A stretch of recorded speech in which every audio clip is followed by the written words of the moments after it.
Nos últimos 10 anos, relatos de avistamentos de OVNIs com ocupantes gigantes têm aumentado. A ex-diretora da Associação Inglesa de Pesquisa sobre OVNIs, Jane Brandles, está familiarizada com as estatísticas.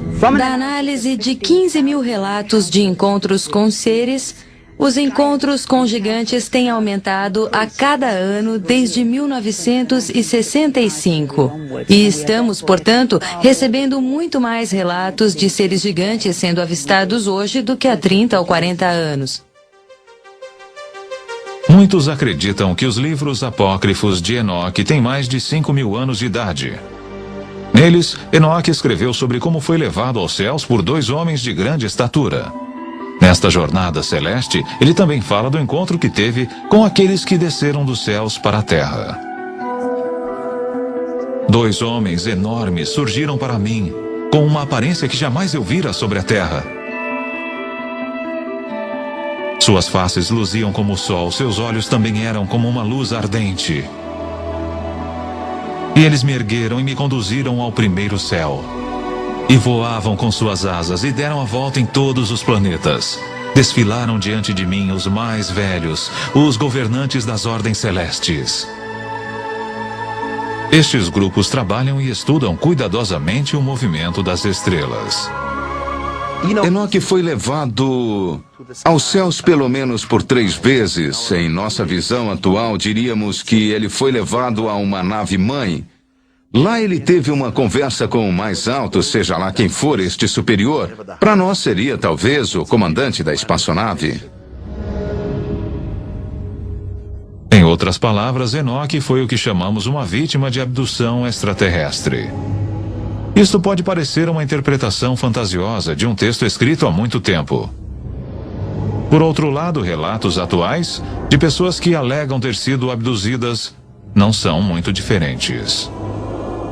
Os adultos tinham de 1,80 a 2,70 metros de altura, tinham cabelos brancos, pele clara, eram quase albinos, olhos azul claros, vestiam mantos brancos e eles não usavam qualquer tipo de calçado. Sua fala podia tanto ser audível como também telepática. Eu consultei o manual do proprietário que veio junto com o meu cérebro e em nenhum lugar, nem em letra miúda, está escrito que sonhos só ocorrerão entre o horário das 11 da noite e 8 da manhã. E, de um modo geral, sim. Porém, sabemos que o cérebro pode gerar imagens extremamente vívidas, coisas extremamente reais e animadas que são alucinações. Porém, casos ocorridos na cidade russa de Voronezh não podem ser tão facilmente explicados. Neste caso, havia pelo menos 20 testemunhas. Poderiam estar todas sonhando o mesmo sonho em plena luz do dia? Em setembro de 1989, algo aconteceu na cidade de Voronezh, 320 quilômetros ao sul de Moscou, que chamou a atenção da imprensa mundial. Durante várias semanas, estranhas luzes foram vistas sobre a cidade. Depois, em 27 de setembro, noticiou-se que uma espaçonave pousou em um dos parques públicos da cidade e de dentro dela emergiram 3 figuras de extraterrestres. Nada remotamente parecido com isto ocorrera antes em Voronezh. Antes de vir para a América em 1990, o jornalista ucraniano Paul Stonehill cobriu o caso Voronezh para a imprensa internacional. Os melhores pesquisadores de fenômenos anômalos de Voronezh, incluindo cientistas, geólogos e também alguns militares, foram imediatamente ao local. Logo em seguida, estavam lá no dia 3 de outubro estudando e coletando espécimes.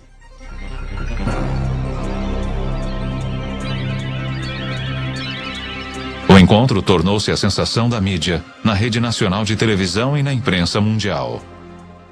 Isso atraiu a atenção da mídia de todo o mundo porque foi efetivamente endossado pela TASS, a agência soviética de notícias, que até então nunca dera crédito a este tipo de história.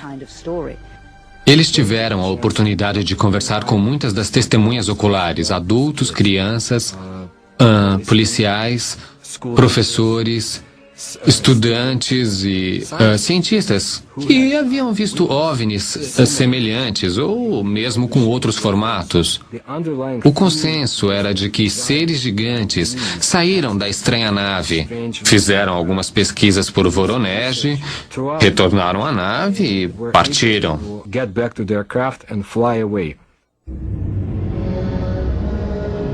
Pela primeira vez, tínhamos um grupo genuinamente grande de pessoas, todas concordando entre si ao descrever a aparição desses gigantes. Então não era um caso de simplesmente acreditar numa única testemunha ou não. Aqui não era possível deixar de acreditar neles porque eram tantos e todos dizendo a mesma coisa. Eu estava de pé, não muito longe da rua principal da parte sul do parque. E vi esse objeto voador a uma altitude aproximada de 200 a 250 metros. Ficou numa mesma altitude e não se moveu horizontalmente. Aquilo me despertou o interesse, porque não podia ser um balão meteorológico. Escutei um ruído agudo, talvez de alguma máquina de perfuração em operação, como se estivesse abrindo um buraco no chão. As criaturas começaram a sair. Não pareciam muito humanos. Eram muito mais altos que humanos. Eles tinham ombros, mas eu não via a cabeça. Ele era enorme, realmente enorme, maior do que nós. Era uma figura imponente. Em 1989, Sergei Makarov era um dos estudantes que estavam no parque de Voronezh. Lembro que uma multidão juntou-se em volta do lugar. Todos ficaram assustados, estavam pálidos. Eu fiquei perplexo. Denis Murzenko também era um dos meninos no parque naquele dia de setembro de 1989. Eu vi alguns vultos lá. E também vi um homem estranho. Externamente parecia como qualquer outro homem. Só que era enorme. Instantes depois, ele subitamente desapareceu.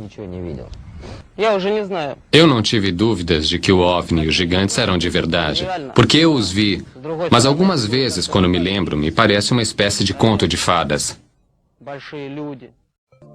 O que estamos vendo hoje é muito parecido com o que vimos ao longo de toda a história. Não é nada novo.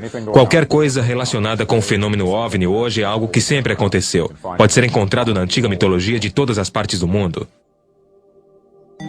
Nós temos as investigações e, naturalmente, em alguns casos, temos pinturas em cavernas de seres com a aparência de gigantes e até pegadas gigantes. Eu diria que existiu algo no passado e que este algo era muito maior do que os nossos terráqueos normais.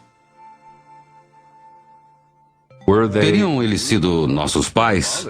Eles foram os patriarcas que vieram antes de nós e são citados em todas as lendas. Os gigantes, os olímpicos que vieram antes de nós.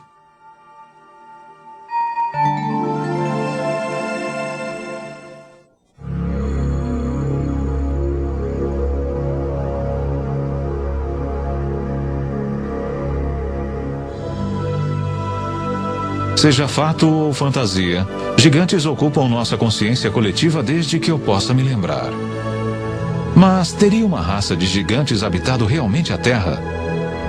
Os textos antigos, bem como algumas evidências, sugerem que sim. E seria possível que genes recessivos, existentes nos homens de 2,10 metros e 2,50 metros que caminham entre nós hoje, estivessem relacionados à antiga raça dos gigantes? Agora, com relatos como os dos gigantes de Voronezh, ficamos imaginando se talvez os deuses gigantes dos Sumérios não estariam voltando. Mas, sejam eles reais, imaginários ou alegóricos, uma coisa é certa. O mistério e o mito dos gigantes nos acompanharão ainda por um longo tempo.